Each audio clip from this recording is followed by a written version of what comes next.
आज़ादी के बाद यह दूसरी बार जब बांग्लादेश की तख्तापलट हुआ है। और खास बात यह है कि दोनों बार सेना की वजह से ही तख्तापलट हुआ है। अगर सेना चाहता तो इस बार की तख्तापलट रोक सकता था, लेकिन ऐसा नहीं किया। और उसने उग्र होने वाले छात्रों को बहुत ही आसानी से और ज्यादा उग्र होने दिए, जिसके कारण वहां की हालत इतनी ज्यादा बिगड़ गई कि शेख हसीना को सिर्फ 45 मिनट के अंदर अपने परिवार के साथ देश छोड़कर भागना पड़ा। आखिर ऐसा क्या हुआ दोनों बार की बांग्लादेश का तख्तापलट कर दी गई? क्या इतना आसान होता है तख्तापलट कर देना या किसी सरकार को गिरा देना? क्या इतना आसान होता है कि कोई भी प्रधानमंत्री सिर्फ 45 मिनट के अंदर अपनी डिसीजन बनाए और देश छोड़कर भाग निकले अपनी जान बचाने के लिए, जो कि कुछ दिन पहले सब कुछ ठीक चल रहा होता है? आइए इसके बारे में गहराई से जानते हैं। इसको समझने के लिए आपको चलना होगा इसके इतिहास में। तो चलिए सबसे पहले जानते हैं कि जब पहली बार बांग्लादेश की तहत पलट हुई थी तो क्या हुआ था और क्यों तख्तापलट हुई थी। आज से ठीक 53 साल पहले 26 मार्च 1971 को बांग्लादेश की स्वतंत्रता की घोषणा की और देश के पहले राष्ट्रपति शेख मुजीबुर रहमान बने। 16 दिसंबर 1971 को बांग्लादेश की स्वतंत्रता को आधिकारिक मान्यता मिली और शेख मुजीबुर रहमान को औपचारिक रूप से राष्ट्रपति के रूप में मान्यता दी गई। दूसरी बार तख्तापलट होने से पहले 15 साल बांग्लादेश पर राज करने वाली शेख हसीना उन्हीं की बेटी है। 17 अप्रैल 1971 को मुजीबनगर में प्रांतीय सरकार के गठन के साथ ताजुद्दीन अहमद को बांग्लादेश का पहला प्रधानमंत्री नियुक्त किया गया। वे मुक्ति संग्राम के दौरान और बाद में भी महत्वपूर्ण भूमिका में रहे। शेख मुजीबुर रहमान, जो बांग्लादेश के संस्थापक नेता थे, स्वतंत्रता संग्राम के बाद वापस लौटने पर राष्ट्रपति से प्रधानमंत्री बने और देश के पुनर्निर्माण का कार्यभार संभाला। बांग्लादेश की स्वतंत्रता के शुरुआती वर्षों में कई चुनौतियों का सामना करना पड़ा, जैसे आर्थिक अस्थिरता, राजनीतिक उथल-पुथल और सामाजिक समस्याएं। शेख मुजीब ने देश को स्थिर करने और विकास के पथ पर लाने के लिए कई महत्वपूर्ण नीतियों और योजनाओं को लागू किया। लेकिन इसमें जो योजनाएं लागू हुई थी, उससे कुछ लोग वहां की खुश नहीं थे। अफसोस की बात यह है कि यह सरकार जो बांग्लादेश की संस्थापक थे, उनकी सरकार तक ज्यादा दिन तक चली नहीं। और फिर क्या था? पहली बार तख्तापलट हो गई। चलिए इसको और गहराई से समझते हैं कि क्या हुआ था। उनकी सरकार चलाने के तरीके से हंसिका शेरावत भी लोग संतुष्ट नहीं थे। देश के भीतर कुछ असंतुष्ट तत्वों और सैन्य अधिकारियों में असंतोष बढ़ता गया।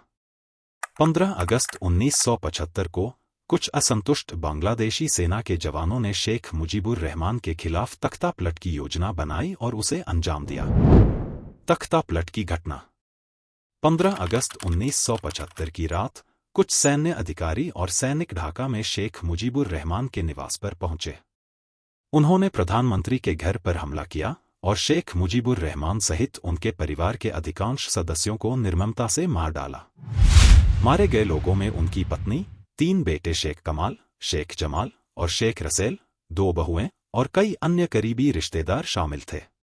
केवल शेख हसीना और शेख रिहाना बचे।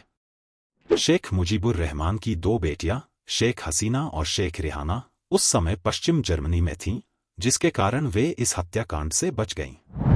इस तख्तापलट ने बांग्लादेश की राजनीति में गहरा असर डाला।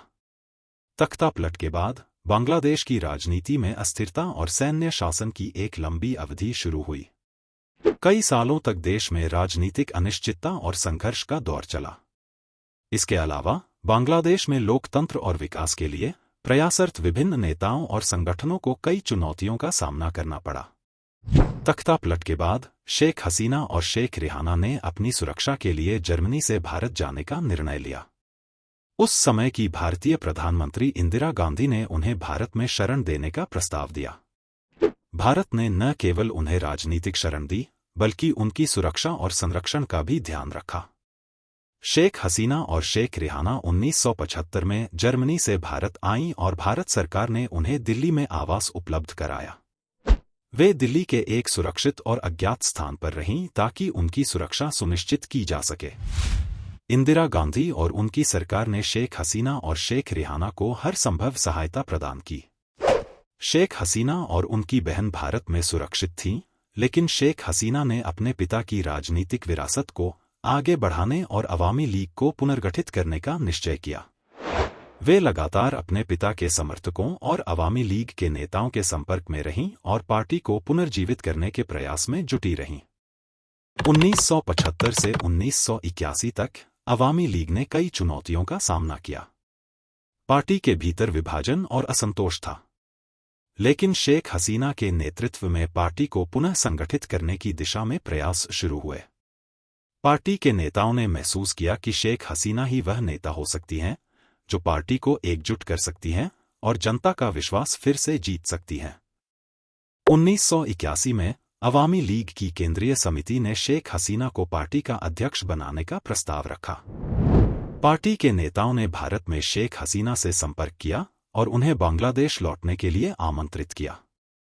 शेख हसीना ने इस प्रस्ताव को स्वीकार किया और 17 मई 1981 को वे बांग्लादेश लौटीं। शेख हसीना का बांग्लादेश में जोरदार स्वागत हुआ। लाखों लोगों ने उनका स्वागत किया और उन्हें पार्टी का नेतृत्व संभालने के लिए प्रोत्साहित किया। उनके आगमन ने पार्टी के कार्यकर्ताओं और समर्थकों में नई ऊर्जा और उत्साह का संचार किया। अवामी लीग की एक विशेष बैठक में शेख हसीना को औपचारिक रूप से पार्टी का अध्यक्ष चुना गया। यह चुनाव सर्वसम्मति से हुआ और पार्टी के सभी धड़ों ने उनके नेतृत्व को स्वीकार किया।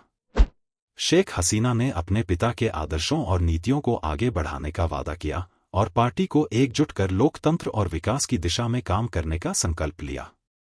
शेख हसीना के नेतृत्व में अवामी लीग ने धीरे धीरे अपनी खोई हुई ताकत और प्रतिष्ठा को वापस पाया। उन्होंने अपने पिता के हत्यारों के खिलाफ न्याय की लड़ाई जारी रखी और बांग्लादेश की राजनीति में सक्रिय भूमिका निभाई। शेख हसीना की पहली सरकार 23 जून 1996 से 15 जुलाई 2001 तक चली। यह अवधि कुल मिलाकर लगभग 5 वर्ष थी। उनके इस कार्यकाल में कई महत्वपूर्ण नीतिगत सुधार और विकास कार्य किए गए। आइए देखें उनके इस कार्यकाल की प्रमुख घटनाएं और उपलब्धियां। शेख हसीना की पहली सरकार के बाद 2001 में हुए आम चुनावों में बांग्लादेश नेशनलिस्ट पार्टी (बीएनपी) की अगुवाई वाले 4 पार्टी गठबंधन ने बहुमत हासिल किया। इस चुनाव में बीएनपी और उसके सहयोगी दलों ने अवामी लीग के खिलाफ जीत दर्ज की। इसके परिणामस्वरूप खालिदा जिया दूसरी बार बांग्लादेश की प्रधानमंत्री बनी। खालिदा जिया की दूसरी सरकार 2001 से 2006 ने बांग्लादेश में कई सुधारों और विकास परियोजनाओं को लागू किया, लेकिन उसे राजनीतिक अस्थिरता, भ्रष्टाचार और उग्रवाद जैसी चुनौतियों का भी सामना करना पड़ा। उनका कार्यकाल 2006 में समाप्त हुआ और उसके बाद बांग्लादेश में एक राजनीतिक संकट उत्पन्न हुआ, जिसके परिणामस्वरूप 2007 से 2008 में सेना समर्थित अंतरिम सरकार का गठन हुआ। 2008 के चुनावों के बाद शेख हसीना की अगुवाई में अवामी लीग ने फिर से सत्ता संभाली। तब से लेकर दूसरी बार तक था, पलट होने से पहले तक शेख हसीना की सरकार थी। अब आपके मन में सवाल आ रहा होगा कि इतने दिनों तक सरकार चलाने के बाद और इतनी लंबी इतिहास रखने के बाद ऐसी कौन सी गलती हुई और क्या हुआ जिसके कारण दूसरी बार बांग्लादेश की तख्तापलट हुआ। इसको जानने के लिए फिर एक बार आपको 52 साल पीछे चलना होगा। 1972 में बांग्लादेश की सरकार ने स्वतंत्रता सेनानियों के वंशजों के लिए सरकारी नौकरियों में 30% आरक्षण दे दिया, और यही आरक्षण को हटाने के लिए यह प्रदर्शन हुआ, जिसके कारण शेख हसीना को देश छोड़कर भागना पड़ा। चलिए इसको और गहराई से जानते हैं। इन छात्रों की मांग थी कि इस आरक्षण को समाप्त कर दिया जाए, क्योंकि आज़ादी के 50 से 52 साल हो चुके हैं। अब सवाल उठता है कि आरक्षण 1972 में दिया गया तो आंदोलन अभी क्यों हो रहा है। 1972 से जारी इस आरक्षण व्यवस्था को 2018 में सरकार ने समाप्त कर दिया था। इसके बाद जून में उच्च न्यायालय ने सरकारी नौकरियों के लिए आरक्षण प्रणाली को फिर से बहाल कर दिया। कोर्ट ने आरक्षण की व्यवस्था को खत्म करने के फैसले को भी गैर कानूनी बताया था।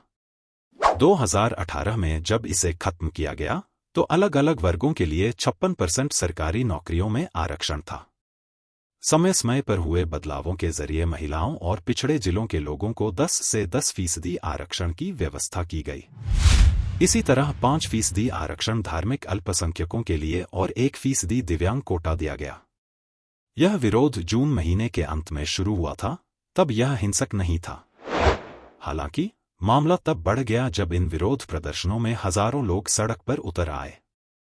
15 जुलाई को ढाका विश्वविद्यालय में छात्रों की पुलिस और सत्तारूढ़ अवामी लीग समर्थित छात्र संगठन से झड़प हो गई। इस घटना में कम से कम 100 लोग घायल हो गए। अगले दिन भी बांग्लादेश में हिंसा जारी रही और कम से कम 6 लोग मारे गए। 16 और 17 जुलाई को भी और झड़पें हुईं और प्रमुख शहरों की सड़कों पर गश्त करने के लिए अर्धसैनिक बलों को तैनात किया गया। 18 जुलाई को कम से कम 19 और लोगों की मौत हो गई, जबकि 19 जुलाई को 67 लोगों की जान चली गई। इस तरह से इस हिंसक आंदोलन के चलते अब तक 300 से ज्यादा लोगों की जान चली गई है। 21 जुलाई को सर्वोच्च न्यायालय ने उस फैसले को पलट दिया जिसके तहत सभी सिविल सेवा नौकरियों के लिए दोबारा आरक्षण लागू कर दिया गया था। सर्वोच्च न्यायालय के ताज़ा निर्णय में यह निर्धारित किया गया कि अब केवल 5% नौकरियां स्वतंत्रता सेनानियों के वंशजों के लिए आरक्षित होंगी। इसके अलावा 2% नौकरियां अल्पसंख्यकों या दिव्यांगों के लिए आरक्षित होंगी।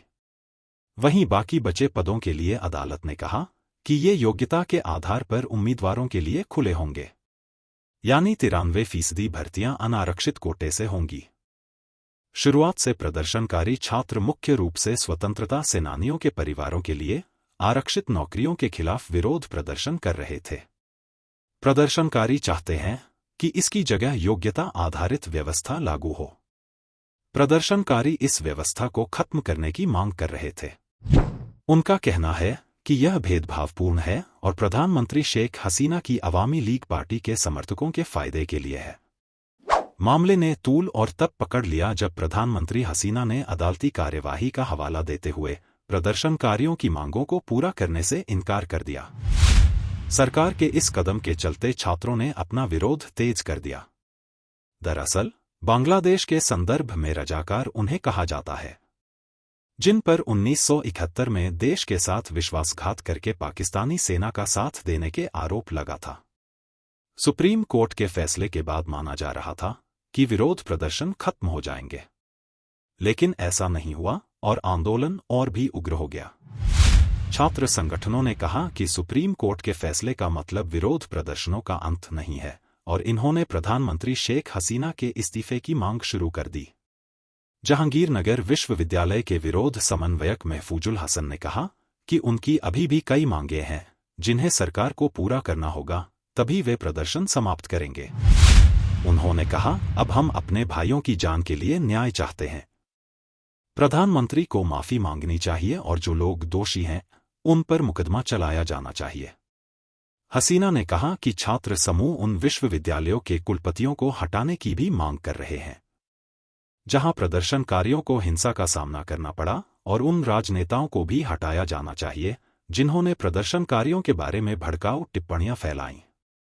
ढाका विश्वविद्यालय के छात्र और विरोध प्रदर्शन के समन्वयक हसीब अल-इस्लाम ने कहा कि वे सर्वोच्च न्यायालय के फैसले को सकारात्मक मानते हैं, लेकिन मांग की आरक्षण संशोधन विधेयक संसद में पारित किया जाए।